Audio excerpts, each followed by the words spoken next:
Old pension scheme OPS. ಏನಿದು ಪಿಂಚಣಿ scheme? ಯಾರೆಲ್ಲ ಈ ಸ್ಕೀಮ್ಗೆ ಅರ್ಹರು? ಯಾಕೆ ನೌಕರರು ಇದರ ಹಿಂದೆ ಬಿದ್ದಿದ್ದಾರೆ? ನಮಸ್ಕಾರ ಸ್ನೇಹಿತರೆ, ಉಪಯುಕ್ತ ಮಾಹಿತಿ ಚಾನಲ್ಗೆ ಸ್ವಾಗತ. Benefit of old pension scheme. ರಾಜ್ಯ ನೌಕರರ ಸಂಘದ ಪದಾಧಿಕಾರಿಗಳ ಸಭೆಯ ನಂತರ ಹಳೆಯ ಪಿಂಚಣಿ ಯೋಜನೆಯ ಜಾರಿಗೆ ಸಂಬಂಧಿಸಿದಂತೆ ಮತ್ತೆ ಕೂಗು ಏಳಲಾರಂಭಿಸಿದೆ. ಹಳೆಯ ಸ್ಕೀಮನ್ನು 2004ಕ್ಕಿಂತ ಮುನ್ನ ಕೆಲಸಕ್ಕೆ ಸೇರ್ಪಡೆಗೊಂಡವರಿಗೆ ಮಾತ್ರ ಅನ್ವಯ ಆಗುವ ಪದ್ಧತಿಯನ್ನು ಕೇಂದ್ರ ಸರ್ಕಾರ ಜಾರಿಗೊಳಿಸಿತ್ತು. ಹಳೆಯ ಪಿಂಚಣಿ ಯೋಜನೆಯ ಲಾಭ ಅಥವಾ ನಷ್ಟದ ಲೆಕ್ಕಾಚಾರವೇನು? ರಾಜಧಾನಿ ಬೆಂಗಳೂರಿನಲ್ಲಿ ಗುರುವಾರ ಹಮ್ಮಿಕೊಳ್ಳಲಾಗಿದ್ದ ರಾಜ್ಯ ಸರ್ಕಾರಿ ನೌಕರರ ಸಂಘದ ಪದಾಧಿಕಾರಿಗಳ ಸಮಾವೇಶದಲ್ಲಿ ಸಿಎಂ ವಿಡಿಯೋ ಸಂದೇಶದಿಂದಾಗಿ ಹಳೆಯ ಅಥವಾ ಹೊಸ ಪಿಂಚಣಿ ಸ್ಕೀಮ್ ವಿಷಯ ಮತ್ತೆ ಮುನ್ನೆಲೆಗೆ ಬಂದಿದೆ. ಪ್ರಣಾಳಿಕೆಯಲ್ಲಿ ಕೊಟ್ಟ ಮಾತನ್ನು ಉಳಿಸಿಕೊಳ್ಳುತ್ತೇವೆ ಎಂದು ಸಿಎಂ ಮತ್ತು ಡಿಸಿಎಂ ಭರವಸೆಯನ್ನು ನೀಡಿದ್ದಾರೆ. ಹೊಸ ಪಿಂಚಣಿ ಸ್ಕೀಮ್ NPS ರದ್ದುಪಡಿಸಿ ಹಳೆಯ ಪಿಂಚಣಿ ಯೋಜನೆಯನ್ನು OPS ಅತ್ಯಂತ ಶೀಘ್ರದಲ್ಲೇ ಅನುಷ್ಠಾನಗೊಳಿಸಲಾಗುವುದು ಎನ್ನುವ ಭರವಸೆ ಸರ್ಕಾರದ ಕಡೆಯಿಂದ ಬಂದಿದೆ.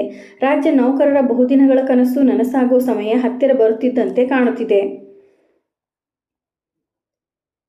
ಇದು ಕೇಂದ್ರ ಸರ್ಕಾರಿ ನೌಕರರಿಗಾಗಿ ಪರಿಚಯಿಸಲಾಗಿರುವ ಹೊಸ ಪಿಂಚಣಿ ಯೋಜನೆ ಇದಾಗಿದೆ. ಏಪ್ರಿಲ್ 1, 2025 ನಂತರ ಸರ್ಕಾರಿ ಸೇವೆಗೆ ಸೇರುವ ಉದ್ಯೋಗಿಗಳಿಗೆ ಅಸ್ತಿತ್ವದಲ್ಲಿರುವ ರಾಷ್ಟ್ರೀಯ ಪಿಂಚಣಿ ಯೋಜನೆಯನ್ನು ಬದಲಿಸಲೆಂದೇ ವಿನ್ಯಾಸಗೊಳಿಸಲಾಗಿರುವ ಯೋಜನೆಯಾಗಿದೆ. ಹೊಸ ಪಿಂಚಣಿಯಡಿಯಲ್ಲಿ ಉದ್ಯೋಗಿಯ ಸಂಬಳದ ಒಂದು ಭಾಗವನ್ನು ಕಡಿತಗೊಳಿಸಲಾಗುತ್ತದೆ.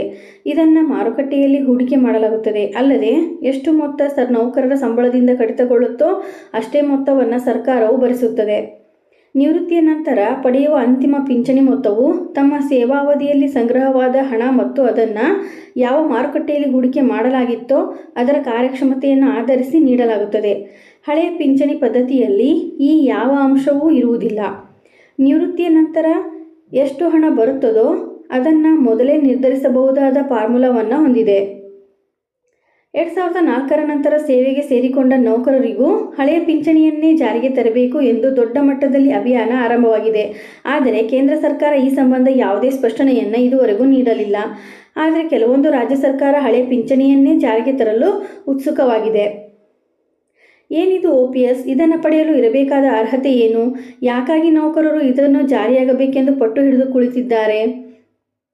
ಯಾರು ಈ ಸ್ಕೀಮ್ಗೆ ಅರ್ಹರು ಅಂದರೆ, ಹಳೆಯ ಪಿಂಚಣಿ ಯೋಜನೆಯ ಭಾರತ ಸರ್ಕಾರದಿಂದ ನಿವೃತ್ತರಾದ ಸರ್ಕಾರಿ ನೌಕರರಿಗೆ ನೀಡಲಾಗುವ ಯೋಜನೆ. 2004ರಲ್ಲಿ ಹೊಸ ಪಿಂಚಣಿ ಸ್ಕೀಮನ್ನು ಕೇಂದ್ರ ಸರ್ಕಾರ ಜಾರಿಗೆ ತರುವ ಮೊದಲು ಇದ್ದ ಪಿಂಚಣಿ ಪದ್ಧತಿ ಇದಾಗಿತ್ತು. ನಿವೃತ್ತರಾದ ಉದ್ಯೋಗಿಗಳಿಗೆ ಮಾಸಿಕ ಜೀವನಾಂಶವನ್ನು ಖಾತ್ರಿಗೊಳಿಸುವ ಯೋಜನೆ ಇದಾಗಿದೆ. 2004 ಇಸ್ವಿಗಿಂತ ಮೊದಲು ನೇಮಕಗೊಂಡ ಕೇಂದ್ರ ಮತ್ತು ರಾಜ್ಯ ಸರ್ಕಾರ ಸಾರ್ವಜನಿಕ ಉದ್ಯಮಗಳಲ್ಲಿನ ಉದ್ಯೋಗಿಗಳು ಈ ಹಳೆಯ ಪಿಂಚಣಿ ಸ್ಕೀಮ್ಗೆ ಅರ್ಹರಾಗಿರುತ್ತಾರೆ. ಇದಕ್ಕೆ ನಿವೃತ್ತಿ ವಯಸ್ಸು ಸಾಮಾನ್ಯವಾಗಿ 60 ವರ್ಷಗಳು. ಕನಿಷ್ಠ 10 ವರ್ಷಗಳ ಸೇವೆಯನ್ನು ಸಲ್ಲಿಸಿದವರಿಗೆ ಮಾತ್ರ ಈ ಪಿಂಚಣಿ ಯೋಜನೆ ಅನ್ವಯವಾಗುತ್ತದೆ. OPS ಸಿಂಪಲ್ ಲೆಕ್ಕಾಚಾರ ಹೀಗಿದೆ. ಸೇವಾ ಅವಧಿಯ ಕೊನೆಯ ಬೇಸಿಕ್ ಸಂಬಳ ಎಷ್ಟು ಬರುತ್ತದೋ ಅದನ್ನು ಎಷ್ಟು ವರ್ಷ ಕೆಲಸ ಮಾಡಿರುತ್ತಾರೋ ಅದನ್ನು ಗುಣಿಸಿ ಬರುವ ಮೊತ್ತವನ್ನು 80ರಿಂದ ಭಾಗಿಸಬೇಕು. ಉದಾಹರಣೆಗೆ ಬೇಸಿಕ್ ಸಂಬಳ 50,000 ಇದ್ದರೆ 30 ವರ್ಷ ಕೆಲಸ ನಿರ್ವಹಿಸಿದ್ದರೆ ಮಾಸಿಕ ಪಿಂಚಣಿ 18,750 ರೂಪಾಯಿ ಬರುತ್ತದೆ. ಹಳೆಯ ಪಿಂಚಣಿ ಸ್ಕೀಮ್ನ ಲಾಭಗಳು ಮತ್ತು ನಷ್ಟಗಳು. ನಿವೃತ್ತಿಯ ನಂತರ ಉದ್ಯೋಗಿಗಳು ತಮ್ಮ ಜೀವಿತಾವಧಿಯವರೆಗೂ ಈ ಮಾಸಿಕ ಪಿಂಚಣಿಯನ್ನು ಪಡೆಯಲು ಅರ್ಹರಾಗಿರುತ್ತಾರೆ. ನಿವೃತ್ತ ಉದ್ಯೋಗಿಯ ಮರಣದ ನಂತರವೂ ಅವರು ಸೂಚಿಸಿದ ಅಥವಾ ನಾಮನಿರ್ದೇಶನ ಮಾಡಿದವರಿಗೂ ಈ ಸ್ಕೀಮ್ನ ಸೌಲಭ್ಯ ಮುಂದುವರಿಯುತ್ತದೆ. ಉದ್ಯೋಗಿಗಳ ನಿವೃತ್ತಿಯ ನಂತರ ಅವರ ಸ್ಥಿರವಾದ ಆದಾಯ ಮತ್ತು ಆರ್ಥಿಕ ಭದ್ರತೆಯನ್ನು ಈ ಪಿಂಚಣಿ ಯೋಜನೆ ಖಚಿತಪಡಿಸುತ್ತದೆ. ವೇತನ ಆಯೋಗದ ಶಿಫಾರಸಿನಂತೆ ಪಿಂಚಣಿ ಮೊತ್ತ ಏರಿಕೆಯಾಗುತ್ತದೆ. ಹೊಸ ಅಥವಾ ಕೇಂದ್ರೀಕೃತ ಪಿಂಚಣಿ ರೀತಿಯಲ್ಲಿ ಪಿಂಚಣಿದಾರರಿಗೆ ಯಾವುದೇ ರಿಸ್ಕ್ ಇಲ್ಲದೆ ಮಾಸಿಕ ಪೆನ್ಷನ್ ಮೊತ್ತ ಜಮೆಯಾಗುತ್ತದೆ. ಹಳೆಯ ಪಿಂಚಣಿ ಯೋಜನೆಯ ಸರ್ಕಾರಕ್ಕೆ ದೊಡ್ಡ ಆರ್ಥಿಕ ಹೊರೆಯಾಗಿದೆ. ಇದು ಸರ್ಕಾರದ ಇತರ ಅಭಿವೃದ್ಧಿ ಕೆಲಸಗಳಿಗೆ ಹಿನ್ನಡೆಯಾಗಬಹುದು. ವೇತನ ಆಯೋಗದ ಶಿಫಾರಸು ಇದ್ದರೂ ಮಾಸಿಕ ಪಿಂಚಣಿ ಮೊತ್ತದಲ್ಲಿ ದೊಡ್ಡ ಮಟ್ಟದ ಬದಲಾವಣೆ ಏನೂ ಆಗುವುದಿಲ್ಲ.